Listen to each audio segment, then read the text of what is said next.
Well,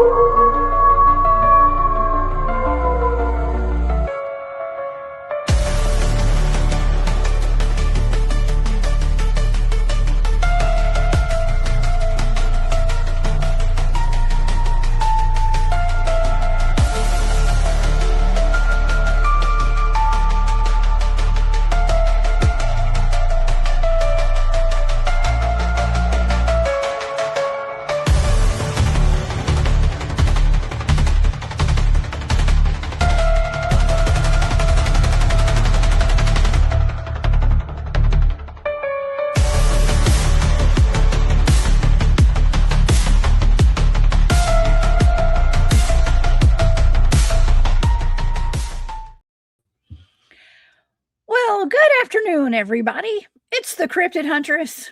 Are y'all ready to party? I'm just kidding. Man, we have a great show for y'all today. This is going to be another fun show. And a couple of weeks ago, we talked about Saint Christopher, the dog-headed saint.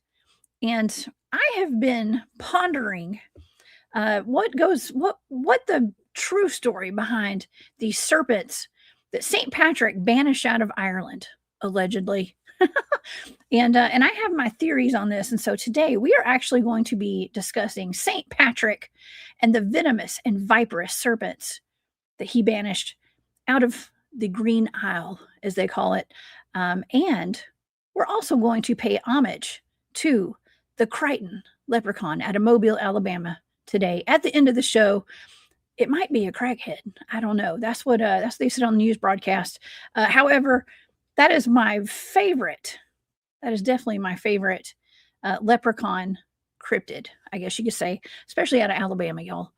So we're going to go there and talk about that today as well. And I do have our good friends, Jane and Geryl, here with me today of Midwest Night Watchers.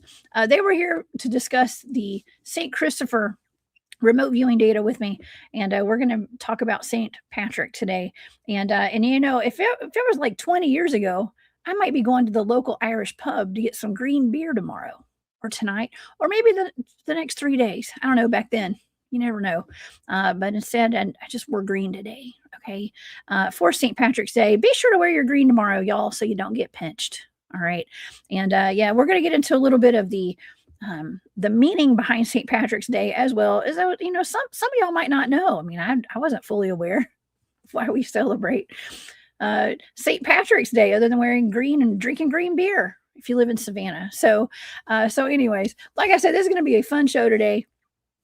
And super glad all of you guys are here. And thank you to all my moderators for being here today. And to all my channel members, my Patreon members, and more. I hope you guys are all safe. I know we had a really tough line of storms that came through last night. And we lost our power for a little bit. I was sleeping when it happened. But still, I hope you guys are all safe. And the temperatures have dropped a lot down here in the South from yesterday. And so please stay safe out there. And let's do this today, y'all. If you would like to check out anything regarding me, go over to my website, please. It's thecryptidhuntress.com. And of course, I do have an event coming up this weekend. If you guys are in Georgia, come see me at the 2026 Georgia Bigfoot Conference and Comic-Con. That's going to be in a place called Tiger, Georgia, just south of Clayton, Georgia, in the North Georgia mountains, where I will be speaking on Bigfoot and other cryptids and stuff over there at that conference all day on Saturday. It's going to be a great time. So y'all come out and join us. Okay. And let's see. Also, I do have a Patreon if you guys would like to support my work. And it's where I post all my remote viewing data for my Thursday night shows. That's over there. And I also have a shop over on Etsy. It's called War Woman Goods. Thank you guys so much for all your support. All right. Well, let's get into this one today. We're going to be talking about St. Patrick and the venomous and viperous serpents that he banished. Okay, so let's see. So today we're taking a deep dive into St. Patrick and the claims that he banished serpents from Ireland, despite there being no snakes on the Green Island to begin with. That's always been very curious, right? It's been said that Patrick, standing on the mountaintop, waved his magical staff and he uttered some variation of, I banish thee, all venomous and viperous things. So if there were no snakes on the island, what were these venomous and viperous things that he banished? From dragons to reptilian humanoids to mythology and just plain old symbolism. We're going to cover just about every angle of this today. And of course, I have my good friends Geryl and Jane of Midwest Night Watchers and Chiro Sounds on YouTube and Rumble joining us today. So please help me welcome to the show, Miss Jane Fountain. Hey, Jane. Good morning, good afternoon, whatever it is. Good morning. And also we have Mr. Geryl Fountain as well. Hey, Geryl. Hey, thanks for having us. Well, thank y'all for being here. I really enjoyed being on y'all's channel last night. That was a fun time. That was a fun show.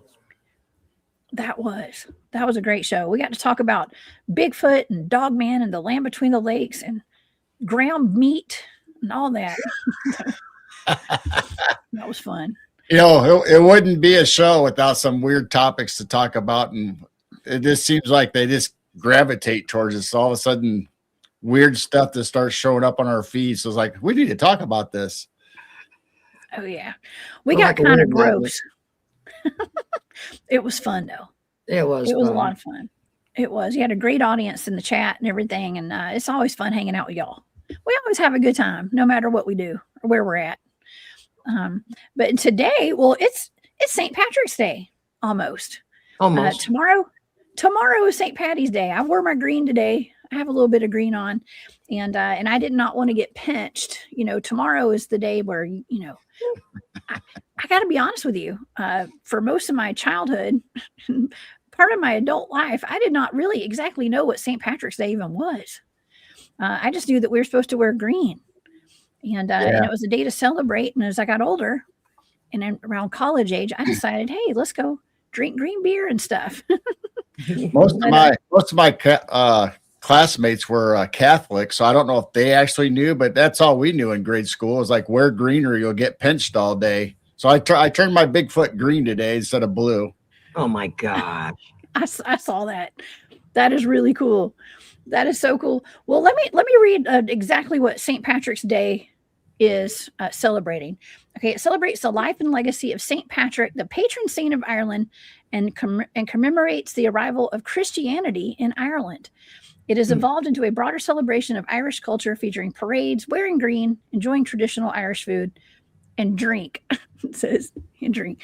Well, I got the drink part when I was younger. Okay, but that's really cool. And St. Patrick was an actual person. Okay, and much like St. Christopher, the dog-headed saint, I think there's a little mystique behind St. Patrick's. Maybe, I don't know. Does that mean St. Nicholas is real? St. Nicholas. St. Nicholas. That means St. Nicholas is real too. So Santa is real, folks. He was a saint. He is. He's real in my house for sure. Yeah, he's jolly too. But he wasn't in green. He's in red. Yeah, we leave him offerings like milk and cookies as well. But, there's so many different saints and all their stories. It's so cool. Oh yeah. But St. Patrick is the patron saint of Ireland. And of course, the day tomorrow, March the 17th, if you guys are watching this on the 16th of March, tomorrow marks the traditional anniversary of his death in 461 AD. It's originally a feast day, and it evolved into a broader celebration of Irish culture and heritage. So tomorrow is his actual day of death. I didn't know that. I didn't either. Oh, wow. We were celebrating his death date. Huh. I didn't know that. Well, wow. Well, the thing that I've been pondering this for at least a year or so, and I wanted to kind of discuss it and maybe do a show on it, but I thought it was kind of out there. But at this point, I was hesitant to ever talk about this. But at this point, we've already talked about a dog-headed saint. And why not explore what these serpents were that he ran out of Ireland? Because I think that we've done just enough research and enough shows talking about dragons, the worm dragons as well, even reptilians. Could it have been a miracle? Maybe they say there were never snakes in Ireland ever. And so what is this? Is it just symbolism? And that's also one of the routes we can go, or just some sort of mythology, I guess, behind it. I have my opinions. I don't know. What do you guys think? It's weird. I mean, just like you said, since the Ice Age, that they haven't had snakes in that area at all. So it's kind of weird. So, like you said, what are they actually talking about? Are they talking about reptoids, reptilian humans, dragons? Mm-hmm. Who knows? Yes. Yeah. Who knows? Actually, who knows? Well, okay. A couple of weeks ago, we had that Piri Reis map. Right, we were showing the maps of the world, and there are lots of sea serpents. Okay, sea serpents, and I wanted to pull up some. Well, I've actually maybe I should start off with exactly what Saint Patrick, what he did, what they said he did, and then like what the Bible says about serpents as well, because they say that he ran off serpents, right? Right. And so let me see. I have a couple of websites. Let me just share my screen. How about that? And this will kind of help give the audience a visual of what we're talking about, and myself as well. Okay, what did he do to every serpent in Ireland? Okay, so the legend goes that he drove the snakes into the sea. Isn't that interesting? Because we're going to get into the dragons, and the most well-known dragons in Ireland actually are the worms. Okay, so and the worms are like the snake-looking dragons that are sea serpents. Okay, so this is from factually.com. The legend of St. Patrick drives the snakes into the sea. According to folklore recounted across countless retellings, St. Patrick stood atop a hill after a 40-day fast. Ooh, I bet he got. I guess you don't get hungry after 40 days, but rebuked the snakes and chased them into the sea so they would never return. An image that appears in popular songs and devotional art is repeated in contemporary pieces about the saint. Now, multiple authoritative accounts point out that Ireland has no native snakes, and that it is fossil record and post-glacial biogeography shows snakes never colonized the island after the last ice age, meaning there was nothing but a 5th century missionary to expel. Okay, so basically they're saying it was too cold for any kind of snakes to be on that island. Okay, so the snake expulsion story is not contemporaneous with St. Patrick's own writings, but appears in later medieval sources. According to, let's see, what Irish saints, let's see, early Vitae and Chronicles begin to associate serpents with Irish saints only centuries after Patrick's life, with different writers like Jocelyn of Furness. And let's see, so many historians and commentators read the legend as allegory. The snakes represent pagan beliefs, druidic practices, or spiritual evils that Christian missionaries claim to supplant. A symbolic language consistent with other hagiographic tropes in which saints banish demons or pagan rites. So, of course, but I mean, I just wanted to kind of compare this to kind of the St. Christopher theories as well. Because I personally believe St. Christopher was a dog-headed person. Okay? Right. I believe that. I think so. But even with this, there's really no explanation other than it being an allegory, that there were snakes that he ran off. But this is not taking into account that there's actually dragons that lived back then, potentially. Right. Well, that's one of the old folklores, is that St. Patrick actually battled and overcame the Celtic dragon. Oh, really? Yeah. Okay. And the strange thing is that they say that he drove the snakes into the water. Well, the Celtic dragon story, he battled a dragon that came out of the lake. I mean, maybe that's what this is. Not all snakes can live in the water either. That's true.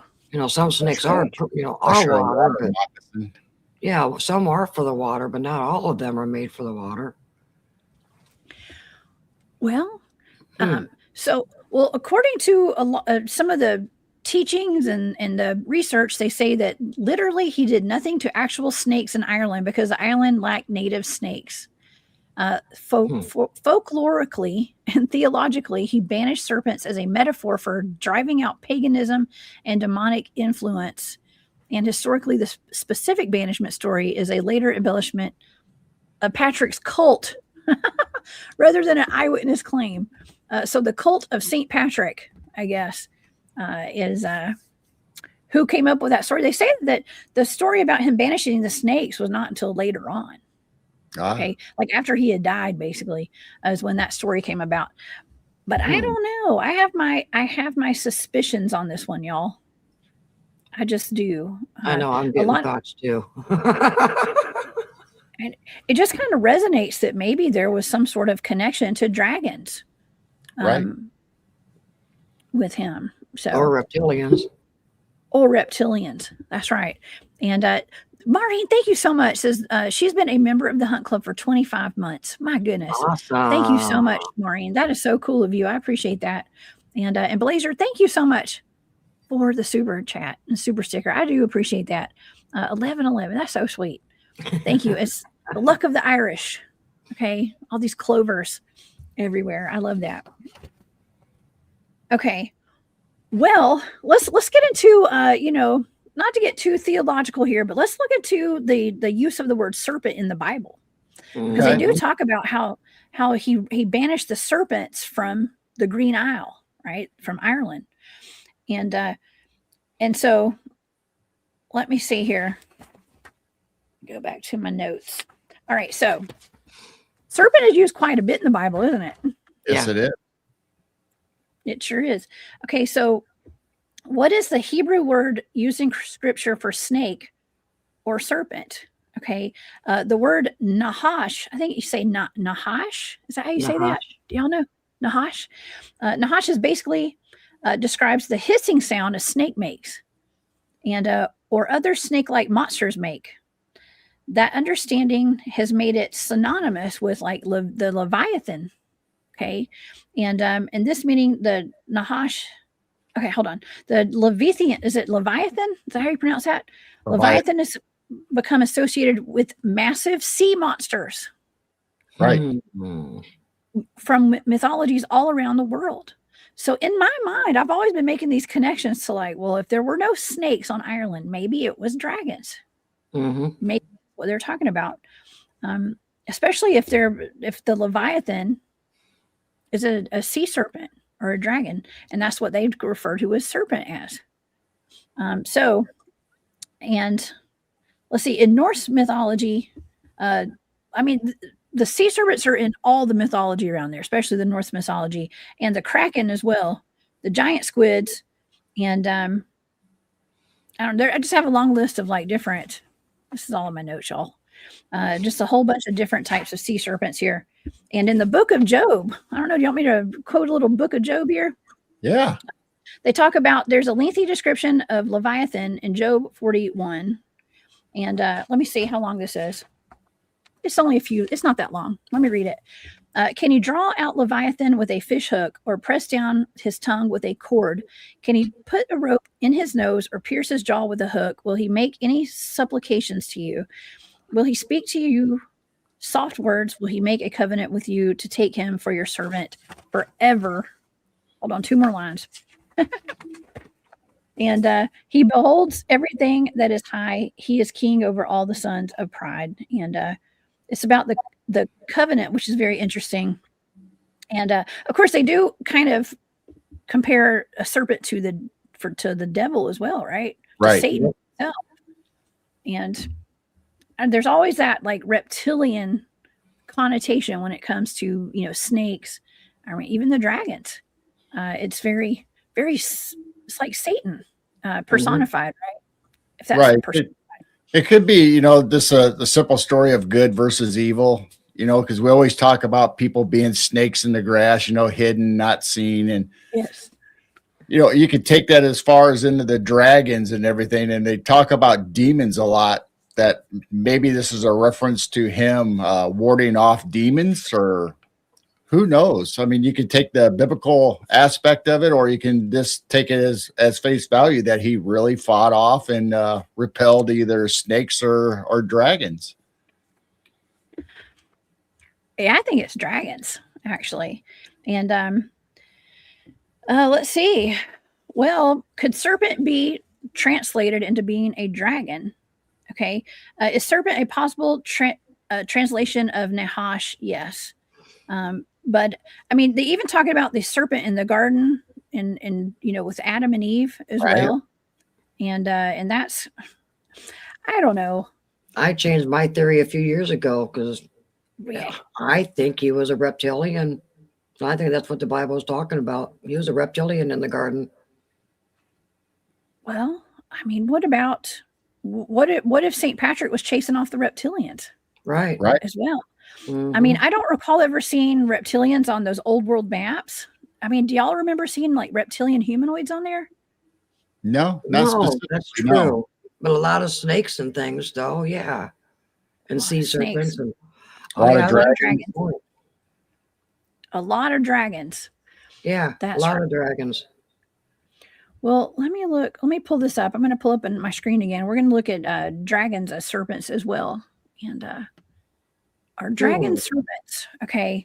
And I guess I'll just go down and kind of read some of this right here, because a dragon is technically a mythical creature depicted with serpentine features, and many ancient cultures, including Mesopotamia and Greece, describe dragons as resembling giant snakes.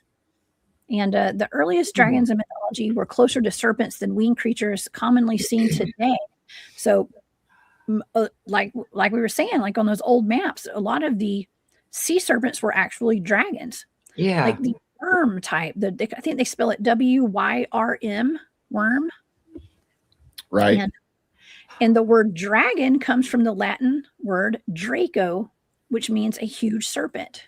Yeah, Draco. The Greek term dracon also refers to a serpent, indicating a historical link between the two. And in Western traditions, dragons are often portrayed as large fire-breathing creatures with reptilian traits. In East Asian cultures, dragons are typically long and serpentine, often viewed as benevolent beings associated with water and rain. And dragons and serpents do have a connection. And dragons just often embody the serpentine characteristics, making them closely related in cultural narratives. So let's see if I can pull up some pictures here. And I don't know if you guys, can you all see that? Yeah. All the pictures? Okay. I find this pretty fascinating. Yeah. These are the types of dragons. I mean, I don't know if that's in the water. That looks like it's on land, actually. But it looks more like a snake, doesn't it? Right. Well, the St. Patrick story of the Celtic dragon comes out of the lake, and it terrorizes the village and eats the sheep and all, you know. So it does go on land and lives in water. Wow. Even Loch Ness Monster has been spotted on land. They say a couple of reports where that crosses the road and goes into the Loch Ness. You are correct. That's right. I forgot about that. Yeah, there were different descriptions of it and different eyewitness reports. That's right. There was one seen on the ground. Now it makes me wonder if they were cursed. You know, they used to fly, and then they got cursed, and they got turned into snakes, and they got to crawl on their bellies, and they can't fly anymore. I'm starting to think differently now. What if this? What if that? Yeah. I love like what Barry calls food for thought on all of this. And why not connect some more dots here, right? Let's just go off the deep end. Okay. And there may be some truth behind all this. But right now it's just theories. Okay. But I find that really cool. Okay. And also I was thinking, let me show some of the more famous dragon myths. I guess we'll call them myths. I think they may be real. from Ireland, and the different types of dragons they have there, and they are the worm types. Let's see. Here be the dragon, Joel. Okay, here be dragons, the 5 Kaiju-sized monsters from Irish mythology. This is from irishmyths.com. And the Irish dragons. So let me go down here. In Irish mythology, a collection of stories known for its abundance of superpowered hero gods wielding magical weapons. I mean, St. Patrick was said to have wielded a magical staff, I believe. Right. But they are wielding magical weapons in mystical lands, which he said heroes god face off against some supersized villains. And let's see. Besides his staff, St. Patrick also had the bell, which supposedly drove off the snakes. So what else do we know about bells? That they repel demons. Yeah. Reptilians. Oh my gosh. They repel reptilians. His bell you can actually still see in a museum. They actually supposedly he was buried with it, and then I guess they excavated it and they saved his bell and they put it in the museum. Oh my gosh. I think we're on to something, y'all. I do. Thank you for that tidbit of info right there, Geryl. That's awesome. Okay, well, let's see. You just have to look up the bell of St. Patrick and you can find images of it. Okay, I will look that up. Okay, the Bell of St. Patrick. I'm going to look that up next. Okay, Irish mythology about, now this is a historian, Peter Beresford Ellis. This is a quote from him, from the Dictionary of Irish Mythology. Irish mythology abounds with monstrous serpents or dragons, most of whom live at the bottom of lakes. Sometimes they guard palaces or fortresses. However, there have never been any venomous reptiles in Ireland. There is a species of small lizard called Ara luatra, or lizard of the rushes. 2 centuries before St. Patrick was supposed to have driven out all the serpents, writers were stating that no such creatures existed in Ireland. Because he did say they were venomous and viperous. Now, and this is if we're taking this into a literal sense, as though he was banishing something that was actually venomous and viperous, like a dragon or a reptilian, potentially. That one shows double wings. That's interesting. It does. Well, it's a double wide load right there. It needs extra wings. I don't know if I've ever seen any with double wings like that, though. And it's breathing fire. Wow. As well. Yeah. So here's one of the first. It's called the Olliefeist. I think is how you pronounce that. And it says perhaps the closest thing Irish mythology has to a proper dragon is this. It's a category of monster typified by its immense size and serpentine appearance. Okay, and check this one out. The maned sea serpent from Bishop, 1755. This is from the history of Norway, actually. And that looks like a big old snake in the water. But that's supposed to be a dragon. Look, those guys in the boat are shooting at it. Oh. I don't blame them. The dragon in the water. Yeah. Okay. Let me see. I'm trying to see what I can read here. All right. So there's that one. Here's another one right here. What is this called? This may all still be the Olliefeist. Yeah, these are all the Olliefeist. Now there's also the Kata. Now this is the drawing of the Loch Ness Monster crossing the road, if I'm not mistaken. That's right. It says the Kata has been described as Ireland's own Loch Ness Monster. According to legend, it dwells in the River Shannon, Ireland's longest river, and sightings of the aquatic cryptid have been reported since the 1960s, or as recently as the 1960s. Yeah, that is really interesting. The Loch Ness Monster. We have something that looks a lot like that called the Altamahaha down in South Georgia. And there's actually one of those things found dead on the beach a couple of years ago. An actual creature out of the ocean. So, yeah, these things are actually found in the rivers. I mean, let's see what else we got here. Now, this is, what does it say? The Summer Girl and the Sea Serpent. This is from 1895. Looks like a love It's an story. interesting picture. Yeah. She fell in It's love like with she the loves her dragon. dragon. She loves her dragon. Okay. There's also the Muirdris, and they call it a water monster, a sea monster, a sea dragon, the vast dragon serpent. And so that's another one we could look up here. And let's see. There's more. There's all sorts of dragons. Bunch of sea serpents, though. Most of them are sea serpents out of Ireland. And then there's a 3-headed dragon called the Ellen Trishend.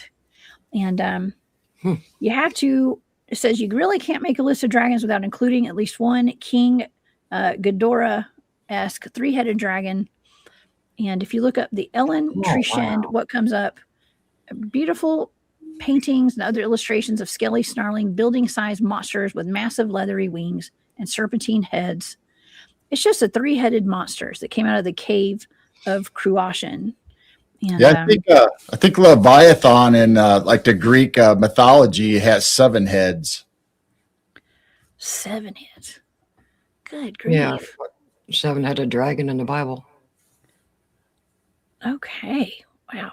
Here's another. That's kind of weird. What is Oh, this? what's that? Yeah. The Eileen Mac Midna. Okay, so Is that alien? it looks like an alien. This is supposed to be. Wow. See, that's supposed to be a dragon. Is that fire or a death ray? It says I struggled. This is the author. This is I struggled to call the alien. It says it looks like alien. AILLE with an apostrophe over it in. A dragon. Apart from the fire breath, there's nothing draconic about him. Yes, he's huge and he's a giant. But that's odd. I've never seen that. That's an interesting shadow picture. figure. Yeah, it's weird. Oh wow.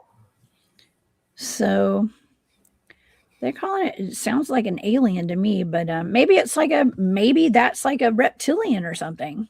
Right. Maybe it's a giant reptilian that breathes fire. Oh, someone in chat asked if it was a dog man. The dog man that breathes He did have fire. kind of ears. Oh, I hope dogmen can't breathe fire. Yeah, it does have the pointy ears though, just kind of like a Nubis, right?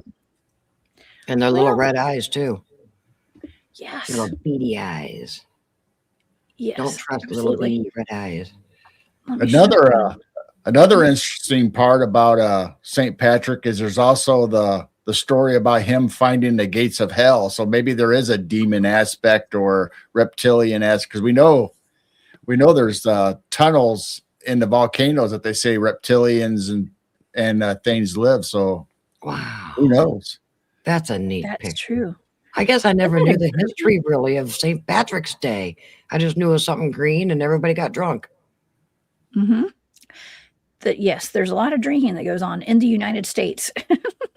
And yeah, I don't know. Maybe I just look back on that and I was like, well, I played rugby in college, and that was like my rugby team would go drink a lot on I'm not saying everybody did, but some people would.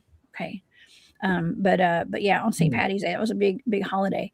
Now in this picture, actually some of those snakes, I don't even know. Gosh, some of those, if you look down at the bottom, yeah, there's some weird looking creatures on there. Right. Real weird. Yeah, could those be little worm dragons? Could be. I don't know. They could be.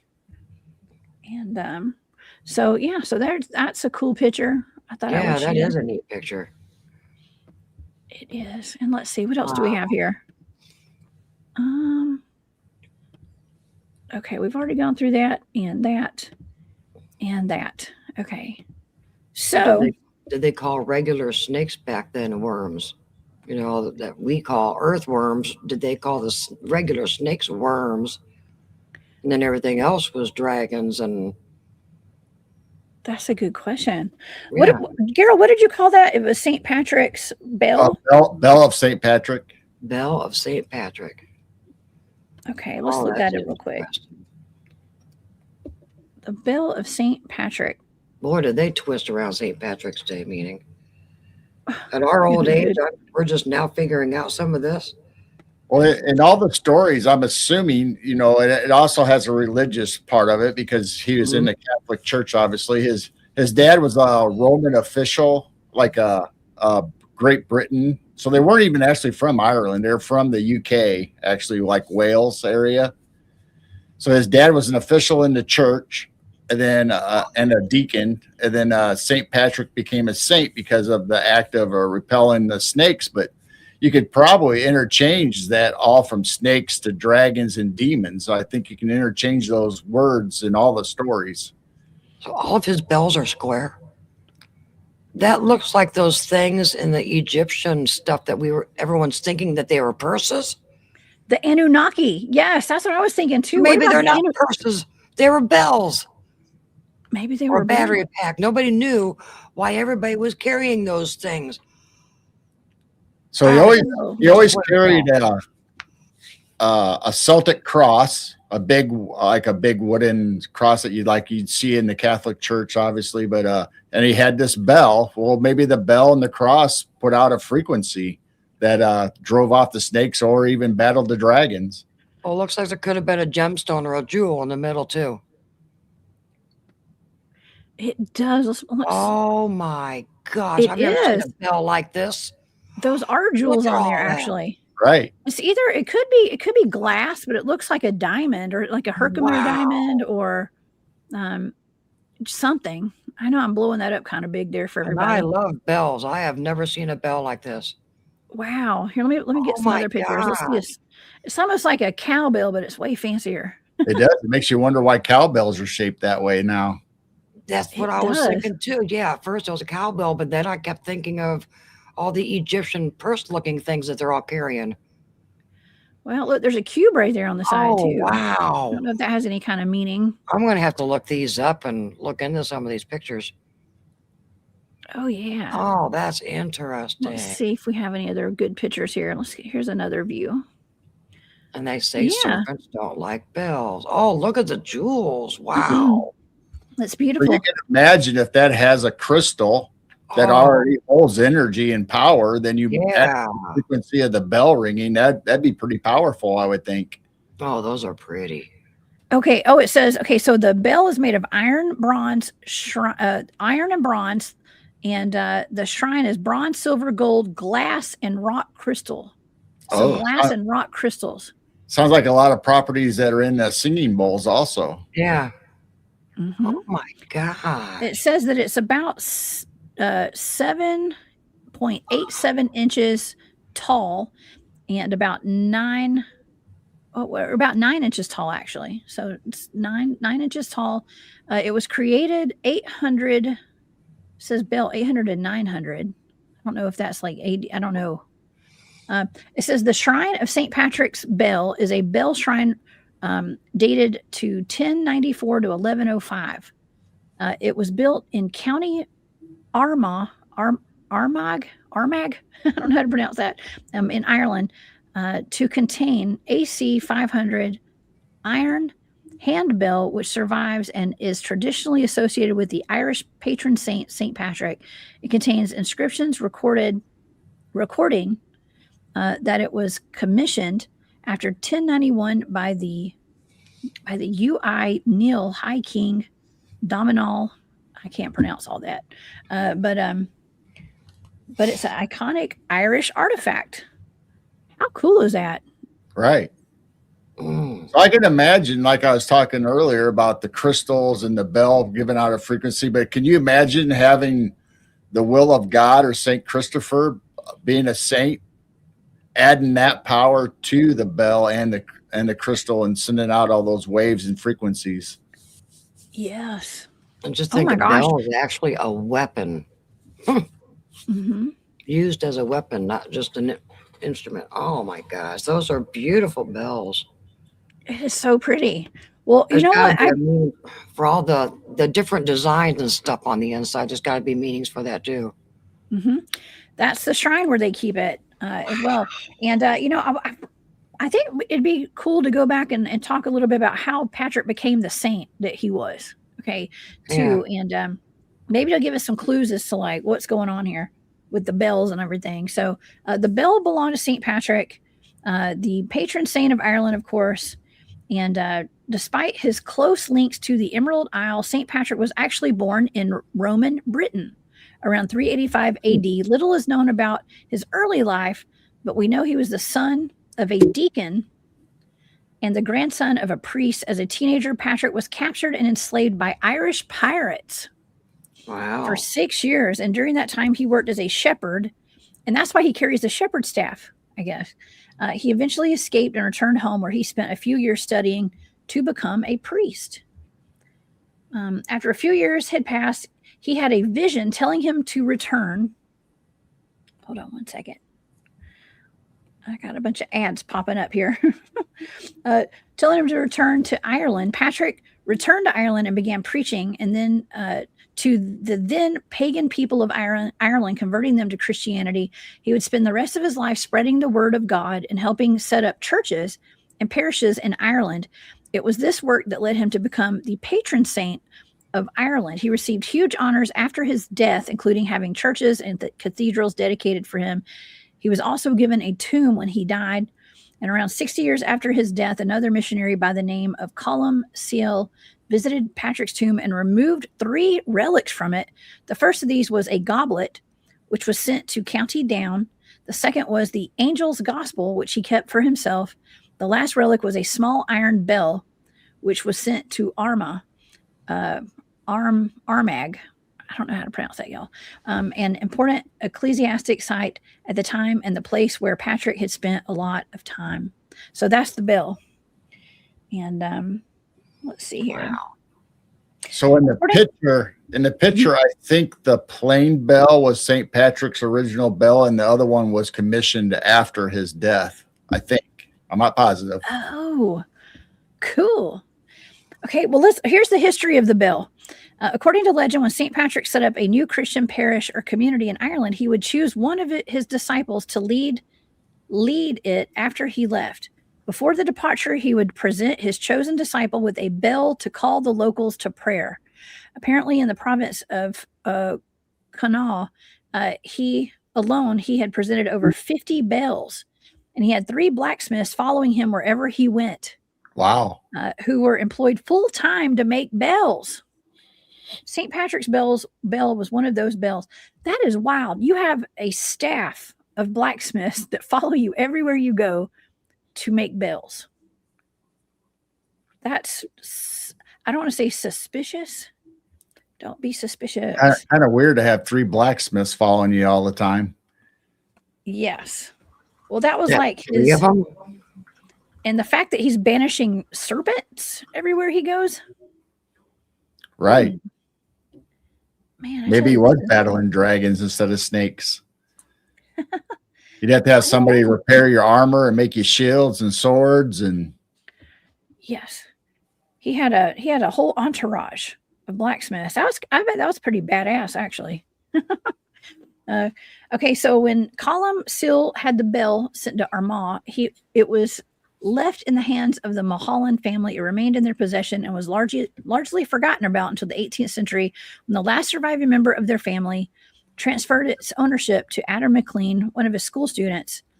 And he told McLean before he died that there was an oak box buried in his backyard, and he was bequeathing it to him. In the box, he found St. Patrick's bell and an ancient Irish Bible of equally significant value. Wow. And, yeah, he had it until he sold this to a professor at Trinity College in Dublin. And then the Royal Irish Academy became aware of the items and their importance and purchased them for £625, a hefty sum at that time. But that's how the bell came about there. Wow. And, yeah, they say that's actually... Oh, go ahead. Why do cows have bells? Why is there a cow bell? Is there a reason behind that too now? Why would they put all these big bells on their cows? Yeah, good question.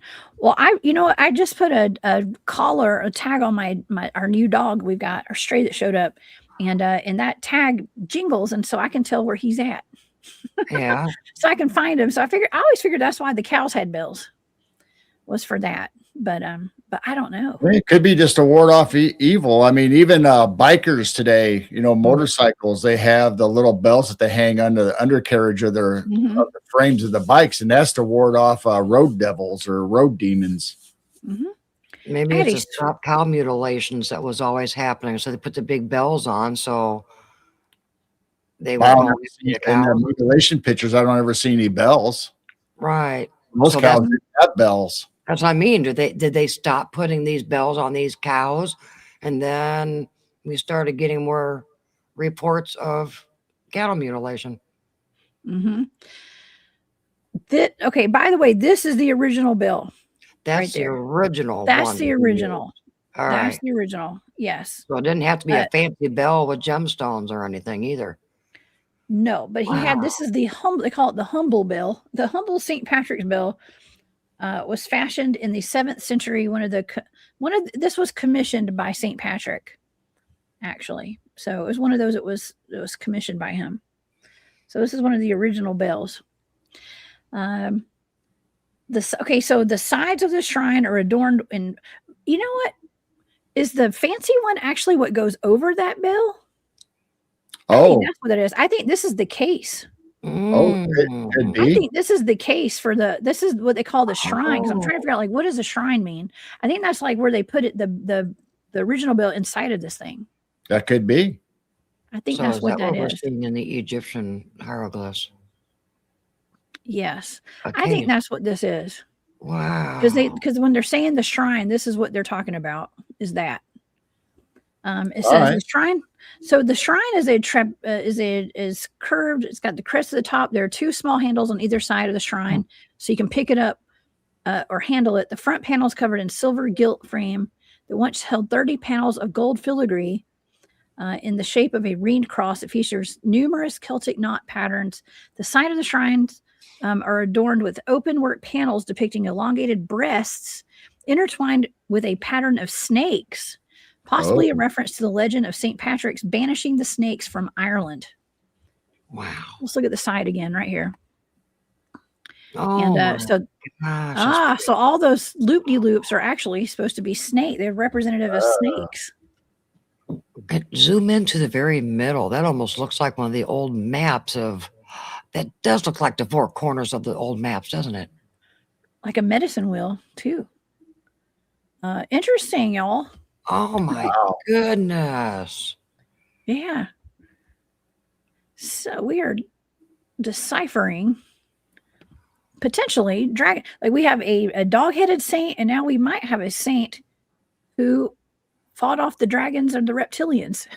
Yeah, and it can't just be regular snakes. They did not have a battle of these regular little like garden snakes and stuff. It reminds me of the story of Moses, where he had a staff that turned into a snake, and they fought the Pharaoh snake or staff that they threw out. So it had a lot of black magic attached to it, also. Mm-hmm. Yeah, with him wielding his magical staff. I mean, that is very magical. Wow, it's very magical. That would insinuate that he had some sort of knowledge of, sacred secret knowledge of some sort, or just being a magician as well. The top of that bill reminds me of the steeples and old world buildings of all the little spirals and points and things, like it's charging energy into it. Oh, yes. See the very top? Doesn't that kind of look like these old buildings? Yeah. To collect the ether. Maybe it is collecting energy and transferring it to the ball. Huh. Well, I think it's pretty fantastic. Oh, and of course, I mean, all the bells, where'd all the bells go, y'all? Where'd all the bells go? They claim they made ammunition and stuff, but I think they just destroyed them and ruined them because they knew it scared away all the evil. Yes. And modern day bells, even if you have a modern day bell, they're not made with the same minerals and metal that they used back in the day. Like you talked about the list of St. Patrick's bell. Well, you won't find that in modern bells. It's kind of like my singing bowls. I don't have any crystal singing bowls. Mine are 7 metal.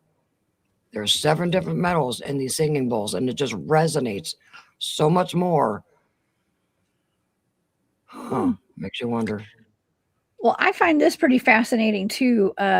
This is says the St. Patrick's bell. Within feet of this stone, one of Ireland's most revered relics, and art objects. The Bell of St. Patrick and its enclosing shrine were uncovered in 1817, where they had been buried for protection by Henry Mulholland, their last keeper. They are now on display in the National Museum of Dublin.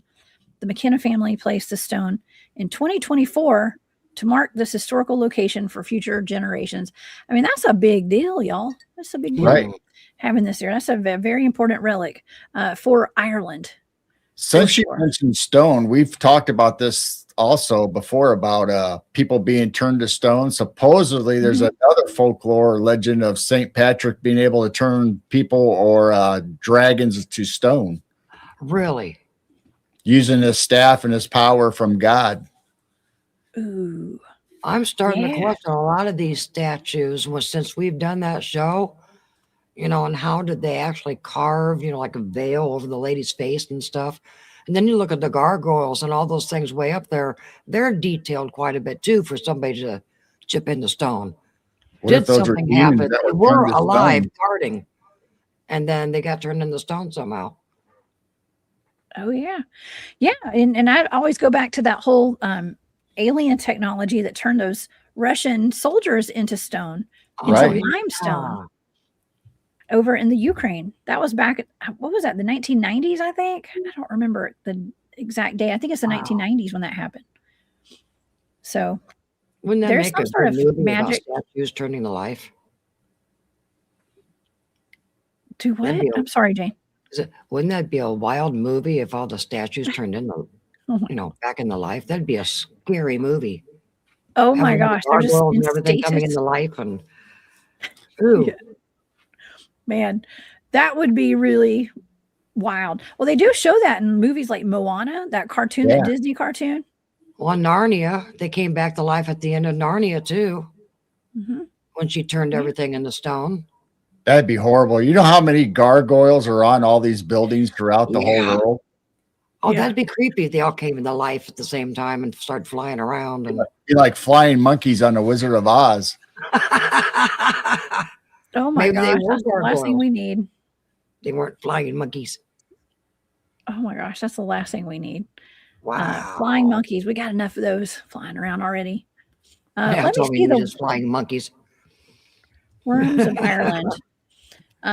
Of course, we do have to cover the leprechaun before we go today, but I wanted to pull up some of these worms of Ireland and the great worms of Ireland. Worms. And we think worms as earthworms. Well, it could be sandworms. Remember all the depictions of sandworms? Oh, like tremors? Yeah. Tremors, that's right. Oh. Well, let's see. Let me share my screen with the audience one more time here. Mood at Noon, thank you for that super sticker. That's so sweet of you. I appreciate that so much. Thank you for your support. I'm glad you're here today. Thank you. Okay, let's see. All right, we're going to look at worms because I think this could be what St. Patrick was banishing personally. And this is an article actually from the emeraldisle.ie. And this is about the great worms of Ireland, WYRMS. Great worms. And, it says, the dragons of old, the dragons of Ireland were not like the dragons of other places, since they did not have wings or often even claws, and rarely did they breathe fire, if at all. They were called the Olophistiana, which means great worms or mighty reptiles, the terrible serpents of the world that was. Y'all, I think we're on to something here. I'm just saying, okay. The greatest among them was called Caornach. And some stories tell she was defeated by Fionn McCumhel, which others insist it was St. Patrick that put an end to her. Not only was she the mother of all the great worms of Ireland, but she was said to be the mother of all demons too. Oh my gosh. What do y'all think about this? This is so different. It is, right? They changed the term. Worm means something so different than what. Is that how we get tapeworms? Oh, yeah. Worms are parasites. Okay, it says Fionn and Fiona heard of an old witch who was terrorizing the lands around what we call Donegal today. So they felled her with an enchanted arrow. One thing only they were warned against. They must not, under any circumstance, break her thigh bone, whether she was alive or dead. And it says, naturally enough, of course, that's exactly what Conan, one of the Fianna, did. And forth from the crack crawled a small and hairy worm, which grew into a mighty monster which ate all the cattle in Ireland. As it was Conan's fault, he was blamed and insulted for this creature's existence. So in a fury, he leapt into its mouth, slew it from within, staining the rocks, and around Lough Derg Red, and giving the lake its name. And yeah, let's see. Let's just scroll down a little bit. There's a lot of stories in folklore about dragons always being covered up by earth, and they wake up or come to life, and they shake off all the earth and the dust, and so maybe they are covered in the earth. Well, you found a fossil on your trail of a dragon. Yeah. Well, I didn't just find it. I was shown that dragon. I had a person. I mean, there are no coincidences in this world. Right. There are none. And for a random man that I've never met to walk out of the woods in the middle of literally nowhere, holding a piece of a dragon's wing, and then taking me to the said dragon, there's no coincidences here. That I got to actually see a dragon. And maybe that guy was right over it. That guy was a ghost. I mean, so we have all these references in literature and old tales about dragons being covered up with earth, and you see it in movies a lot too, where the dragon's hiding or sleeping underneath all the earth. So maybe these fossilized dragons are real dragons that we talk about all the time. Wow. Mm-hmm. Yeah. I think so. I mean, a lot of people believe there are dragons under the oceans that are coming back to life, that are waiting to come back to life. I mean, so many different kinds. Yeah, here are just some different types of worms. They call them worm. I think you pronounce it worm. Or Worm. Worm. That's weird. Yeah, that one up at the top on the far left, that's a worm. There's one on the bottom, the lindworm. They're all just, they look like sea serpents or snakes. Dragons, dinosaurs. Yeah. You can see how they changed them, and they can easily be dinosaurs. Just don't have wings. They could be. Worms could be our dinosaurs. And back to the knights and stuff also. And, oh my goodness. And we're told these were just mythological creatures, just like Bigfoot and unicorns and all the other mythological creatures that actually are real. Yeah. Yeah. So is that a different word for conspiracy? They just went, oh, it's just a myth. Now these days they just say, oh, it's a conspiracy. Right. I mean, just like our constellations, you have Mesa or Major Ursa with the bear, and you had the fish, and what else do you have there? You have Draco the dragon in the night sky. Yeah. Mm-hmm. So you have all these real animals that we know of, the bears and Leo the lion and all the constellations named, and all of a sudden there's a dragon. So why wouldn't we think the dragon was also real? Mm-hmm. There be dragons. Yeah. If that dragon that I saw in Alabama is real, then we definitely had dragons here in the United States before it was the United States. And there's also an old map, or actually a globe, and the phrase you just used, "there will be dragons," it says there are dragons here on that map. I'll be. Maureen says, look at the Welsh flag. Yeah, the Welsh flag. Oh, yeah. Yeah, there are dragons depicted everywhere, all over the place historically. So now they're not real. Well, Tartaria. Mm-hmm. Maybe St. Patrick slayed some dragons. I think he might have been a dragon slayer. I think so. Not just snakes on the ground that we're thinking. I think they're referring to something big. He had a battle of big things. Right. I mean, just like I talked about the folklore of him slaying or battling the Celtic dragon out of the lake. Mm-hmm. Oh, yeah. And, well, like we just said, I just read that passage. It said the greatest among them was Coronach, And some stories tell she was defeated by St. Patrick. Okay, so that was one of the great worms of Ireland, the mother of all the great worms of Ireland, actually, and the mother of all demons as well, of all demons. So not only this was the mother of all the dragons, but the mother of all the demons. And St. Patrick was said to have slayed her, to unalive her. So maybe it's just a precautionary tale or cautionary tale or, whatever, symbolic. Or it could be very literal. But maybe it really happened. Mm-hmm. Maybe. And then we switched it around to lucky little leprechauns and 4-leaf clovers, and they just kind of twisted it all around. Oh, little demons. Yeah. Well, you know why the St. Patrick also is the clover is symbolic of like St. Patrick, and they kind of go hand in hand, is because it's the Holy Trinity. They say the 3 leaves on it. Actually, there's 4 leaves if you're lucky, right? Yeah. You find 4-leaf clover, but that is the Holy Trinity, I believe. Is why they're associated with the 3-leaf clover. Yeah. I think it's fantastic. This is just a little bit of interesting conversation you guys, the audience, can take with them when they go to the Irish pub tomorrow. Okay. And talk about St. Patrick maybe slaying some dragons. Okay. And not just, banishing all the snakes, but maybe banishing dragons. Be very careful drinking your green beer, because there might be a worm in the bottom of your glass. A little worm. Hey, some people drink tequila. In the bottom of your glass. Worms are good in some tequila, they say. So, but that's tequila, not beer. Okay.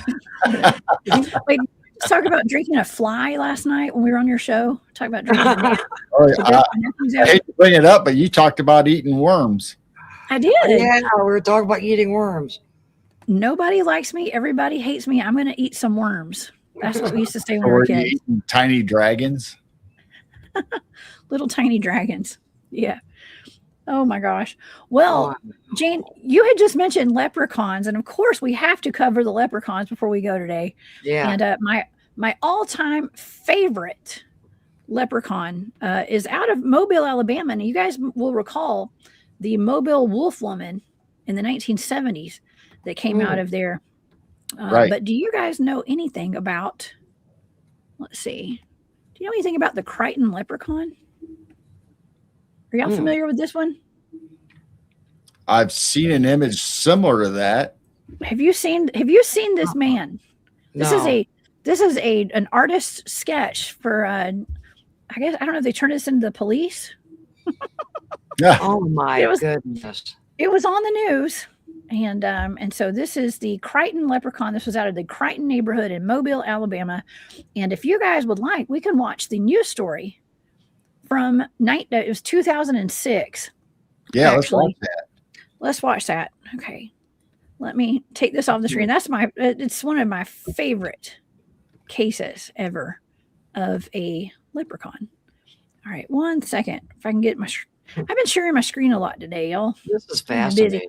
I'm sorry, I haven't been able to pull up comments today. I've been so busy over here and putting up all these screens. The original I associate St. Patrick's Day with leprechauns this whole time, not really dragons and stuff. This is new to me. This is interesting. All right, are y'all ready? No. Hopefully we'll have some volume on it. What are you going to watch? Okay, it says the original Crichton leprechaun story from NVC 15 News. This is out of Mobile, Alabama. And here we go. Well, just in time for St. Patrick's Day, crowds are coming by the dozens to get an up-close view at what some say is a piece of Irish folklore. Some people in the Crichton area of Mobile say a leprechaun is taking up residence in their neighborhood. A leprechaun. NBC 15's Brian Johnson has more. Curiosity leads to large crowds in Mobile's Crichton community. Many of you bring binoculars, camcorders, even camera phones to take pictures. To me, it look like a leprechaun to me. All I gotta do is look up in the tree. Who else in the leprechaun say yeah?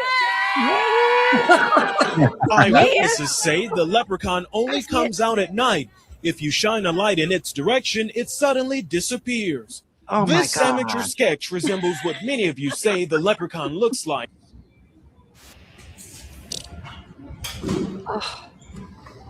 I'm sorry. People will do anything for a pot of gold. I mean, anything. You know what I like? I like the Oh my amateur God, sketch what of the was leprechaun. that? It looks like somebody got a really good look at it. Oh my God, y'all. I'm sorry. I don't know about that. I don't know what that had to do with anything. That was not in the original video, y'all. I don't know what that was. Oh What my is gosh. wrong with you all down south? You guys drop possums at New Year's, and now they're chasing leprechauns. Oh my God. Look, I had a better video. I don't know where that came from. It did. Well, I guess you couldn't have summed it up any better than that guy. I don't know. Where's Sovereign Cosmic Wildman when you need him? Yeah, where is Sovereign? Where's I Sovereign? told you not to click that Sovereign would've video. liked that. The one day he's not in chat. Oh my Oh goodness. my gosh. I'm so Spencer sorry. drop. That is funny. I did not. I should have done some quality control on that one. Yeah, where's your screeners at? Oh my Oh my gosh. That was goodness. me. I know, right? There goes my makeup. Hold on. Here we go. Let's pull this one. Hold on. We're going to do this one. Give me one Robert, second. was that a toot? Yes, it was. We're going to do this again, y'all. I'm sorry. right. That was crazy. Let's take them watch all the again. full video. We're going to watch the full video. There better not be any farts in this one, y'all. Okay. Let's see. Let's listen to it. Let's go the whole way. This is a 2-minute one. Take two, Okay. no, folks. All right. Take 2. This was without the flatulence. Crowds are coming by the dozens to get an up-close view at what some say is a piece of Irish folklore. People in the Crichton area of Mobile say Glitch in the a Matrix. leprechaun Thanks, has taken Javier. up residence in their neighborhood. A leprechaun. NBC 15's Brian Johnson has more.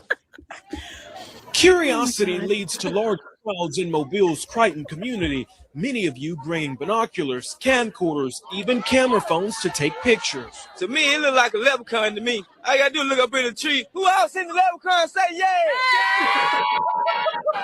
Eyewitnesses say the leprechaun only comes out at night. If you shine a light in its direction, it suddenly disappears. This amateur sketch resembles what many of you say the leprechaun looks like. Others find it hard to believe and have come up with their own theories and explanations for the image. My theory is it's casting a shadow from That guy's smart. the other limb. Could be a crackhead that got hold to the wrong stuff. Crackhead. Told him to get up in a tree and play a leprechaun. We don't get down to the bottom of this. Yeah, it's still on there, guy. Got a hold of the wrong stuff, y'all. Don't be afraid, man. This guy helping to direct traffic says he's prepared for his encounter with the leprechaun. He's suited up from head to toe. This wars off spells right here. This is a special leprechaun flute, which has been passed down from thousands of years ago from my great-great-grandfather who was Irish. I just came to help out. Others just came to get lucky in hopes a pot of gold may be buried under this tree. I'm gonna run a backhoe and uproot that tree. I want to know where to go. I want to go. Give me the go. I want to go. This is Brian Johnson, NBC 15 News. People will do anything for a pot of gold. I mean, anything. You know what I like? People will do anything for a pot of gold, y'all, including a crackhead. Crackhead Okay. up in that tree. Oh my gosh. That's a crackhead got hold of the wrong stuff. Okay. Wow. And I'm sorry, this has been fun, y'all. This has been a great show today. I've really enjoyed. I'm I've thoroughly crying. enjoyed this. I want to hear the lady say crackhead in the tree again. Yeah. Oh my gosh, Kid. crackhead! I like the guy who had the special flute at the end there. Yeah. I had not remembered the part where the guy had a flute. That was kind of new to me. We'll have to look that up. I don't know. I had never heard of a leprechaun flute. Well, come to think of it, Irish tin flute. I've got a couple Irish flutes that they're little tin flutes, but they didn't look like a PVC pipe. Oh my So it gosh! makes me wonder You're if gonna have to they're play messing it, with an Irish flute. Jane. You're gonna have to make a video and play that for St. Patty's Day. Well, I do have Oh, a video yeah. of it, but I'm playing it Do for you? bunnies. I mean, it's Aw. a couple years ago, and there's bunnies running around all over, and I did a video on my little Irish flute. They're a pretty little flute, but it didn't look like a PVC pipe like the guy showed. A leprechaun flute. He's You know, in you the- can that almost was- tie that's you can him. almost tie that in with Pied Piper and Oh yeah. warding off snakes with since we're talking about St. Patrick, and then now this guy says there's a leprechaun flute. Oh my goodness. Yeah. I'm still Yes, wiping all connected. tears.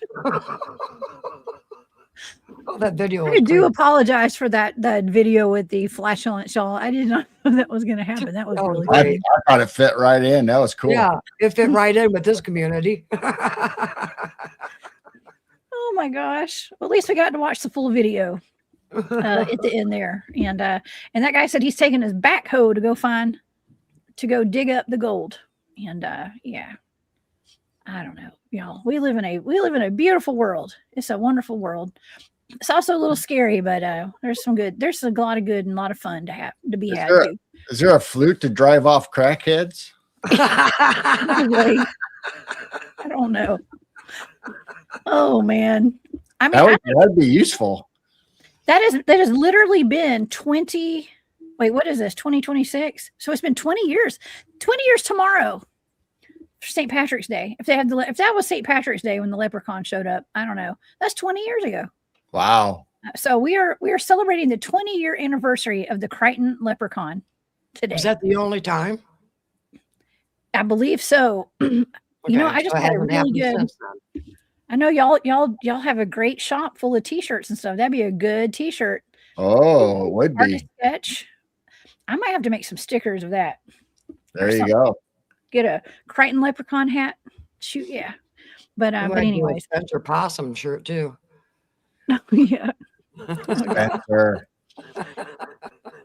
Oh my gosh, y'all! I thank y'all so much. I see we've got some super stickers in the chat. Seashell Seashore. Thank you so much for that super sticker. That is so sweet. I appreciate that. And Mama Bear Tahoe for green beer. Oh my gosh. Awesome! Thanks, everybody. Green beer. Yeah, thank y'all so much. That is very sweet. Maybe I'll have green coffee tomorrow. Some green tea. That's pretty good. Oh yeah, green tea. Mm-hmm. Not toots. And thank you. Not toots. Actually, that's what I'm drinking. That's what I'm drinking today. Lipton's green tea. Green tea. Perfect. Maureen says some leprechaun magic, not toots. Not toots. If you guys are listening, thank you so much, Maureen. That's very sweet. And thank you for being a member of the Hunt Club for 25 months today. Thank you so much. And please give Gus a hug for us. Yes, don't hug him too much. He might toot. You know, we're talking about leprechauns, and it reminds me of like the movie Brigadone, where the island and the little people, I would say leprechauns come out, you know, and they have their own little world. But then you have that island that's said to be fairies that only appears, every 7 years? Is that High Brazil, that island? Yeah, right. You know, Barry gave me that as a remote viewing target a long time ago. And and it had something to do with inner Earth. And it was almost like it was down underneath the water, like in inner Earth, and it would come up every 7 years to activate getting some solar power. And then it would go back down. But according to legend, it's the island of the fairies. So maybe it has leprechauns on it. Oh my. Maybe so. Does Or it might know, does it come up on a regular basis, like every 7 that we're They say it's only visible every 7 years, so I don't know. I just wonder if it's getting close to keep an eye on it. You know, if the 7 years is coming up. We'll have to look into that and track it and see when the next 7 years is supposed to be. See when it was seen last. Oh, interesting. Oh, wow. Yes. Thank you, Blazer, for entertainment purposes only. That was laughing. Oh my gosh. I might not ever lived out the toot video down. That was bad, y'all. I'm so the pie tutor. Yep, put that on a reel. Yeah, put it on a short. Excuse me, y'all. Oh my gosh. The pie tutor. That was unexpected. Pie tutor. Oh my God. Oh my gosh, y'all. Well, I'm glad we could keep everybody entertained today. I think this was entertaining. If nothing else, this was very entertaining. Oh yeah. And super fun. And it will go viral. You know, it's always the ones you don't expect. Oh. Might, yeah. I will be making some shorts out of this one. Okay. But man, yeah, I just love having a new perspective on things. and seeing things in ways that maybe no one else has, or Yeah. maybe people have. Obviously, they've written about St. Patrick slaying the dragons and stuff. So That's interesting. I mean, it's to me, I always associated with the clover and leprechauns. Didn't know about this big battle with dragons and stuff, and no snakes on the island. That's interesting. Very interesting. Oh yeah. Thanks for the laughs. You're welcome. You never know what the heck for us three to get together. Just like we talk about conspiracy theories about how many of them are actually true and all the truth in them. I mean, folklore is the same way in legends. I mean, they might be a little fantastical, but there's always some kind of truth mixed in. Yeah. So maybe there was an actual Celtic lake dragon that he fought. Yes. Wow. I think so too. I just realized I too have a green can of drink. This All is right. my LaCroix. Oh. It's lime, look, the sparkling water in my koozie. I always have my koozie, y'all. But yeah, I have a green. I did not plan that. I didn't mean to get a green can. I just grabbed a can out. Okay. Jane's wearing your green Bigfoot hat. Oh yeah, I love that. So we all have on green today. We've all got a little bit of green. You guys don't pinch us. But yeah, that's awesome, y'all. This has been great. Where can everybody find you guys? First of all, thank y'all for being here with me today, and for taking this wild dive down the rabbit hole with me. But where can the audience find you guys? And is there anything y'all like to promote today? You can find us in Illinois. Yeah, Winter Wonderland too. Winter Wonderland. Yeah, the wind is still blowing, and you can see the snow just blowing across the fields. Go from tornadoes to snow to waiting for Chicago to turn the Chicago River to green. Oh my gosh. We'll have green ice instead. Oh, green slushies. Ooh, green slushies. Green slushy beers. Yeah. So everybody can find us on Midwest Night Watchers on YouTube and Rumble. And we also have, I think Maureen and Gus put the link for our merch shop for Midwest Night Watchers at printful.me. And you can find shirts like this and Chiro's logo and all of our Bigfoot and all kinds of neat shirts. So we just added Robot Grandma not too long ago. And we actually added the sea serpent map on a t-shirt here recently. Oh, very cool. And then you can find me over on Chiro Sounds. And if you go to Midwest Night Watchers, you can watch the show from last night when Jessica was on our show. Yes. That was a fun show. That was a lot of fun. Thank y'all for having me. Oh, sure. Always. It's a blast. So we love getting together with you. Oh yeah. Me too. Me too. You guys, this was absolutely perfect today. I just loved it. I don't know what's going on. I've got a frog in my throat at the end of the show. It's in the air. We've been Didn't they have to drive frogs out of Ireland too? Frogs. Yes, the frog came into got in my throat somehow. I know it's weird. But but yeah, this is awesome. I hope everybody has a wonderful, wonderful St. Patrick's Day. I accidentally muted myself there a couple of times for no reason. But we have you have more stuff to discuss tomorrow amongst your peers when it comes to St. Patrick. And also you can just always bring up dragons no matter what. I love talking about dragons. And I never miss an opportunity to talk about dragons. Okay. Yep. And they're interesting. They are. Mm-hmm. All right, y'all. Well, thanks again for joining me today and talking about St. Patrick. We learned about his bells today. Yeah. The bells throw a cool little wrench in the engine there because it's like, well, now we've got the bells. We know that they keep the demons away and the reptilians. Yep. Yeah. That makes me wonder if those purses on the Egyptian hieroglyphs are bells, not little purses or battery packs. It makes you wonder if that was bells. Yeah. Well, the Anunnaki carried the little purses too, right? Right. So it would have been the Anunnaki person as well. Maybe they were bells, because there is some sort of a thing where they got to have that vibrational frequency to change, and the bells change the vibrational frequency all around you. Right. Wow. It all comes down to bells and dragons. Dragons and bells. That's right. We all need to invest in bells. I think that would be wonderful. Spandex and bells. Spandex and bells. Spandex and bells. Yes, all spandex. But okay. Well, y'all have a wonderful day. Everybody, please go and subscribe over to Midwest Night Watchers and Chiro Sounds if you haven't already. And please come back and see me Wednesday. I'll be back. I'm gonna have, I think Dr. John's coming on the show on Wednesday. Awesome. And we're gonna have a wonderful show for you guys. And of course, we got Thursday night and Saturday night too. I think I got Barton Nunley coming on this Saturday night, and Letitia, and it's gonna be a great show too. But that's gonna be a good show. It will be. We're gonna talk about humanoids on Saturday night. Oh, so don't miss that. And again, I want to thank Blazer, Moon at Noon, Seashore, and Mama Bear, Tahoe, and Maureen. Thank you guys so much for the super stickers today. I appreciate that so much. And like I said, y'all have a very safe St. Patrick's Day tomorrow, and enjoy yourselves. And don't forget to wear green. Right. All right, y'all. Well, y'all have a wonderful day, and I will see you guys back here on Wednesday.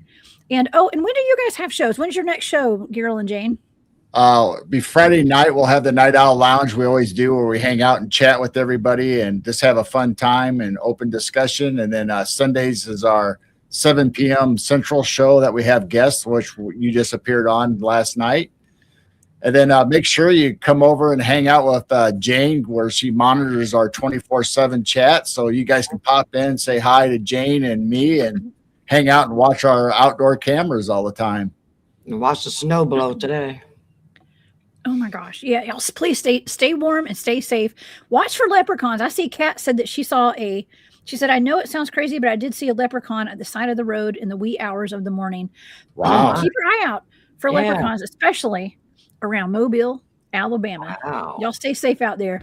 And we'll see you back here on Wednesday. Bye, y'all. Bye.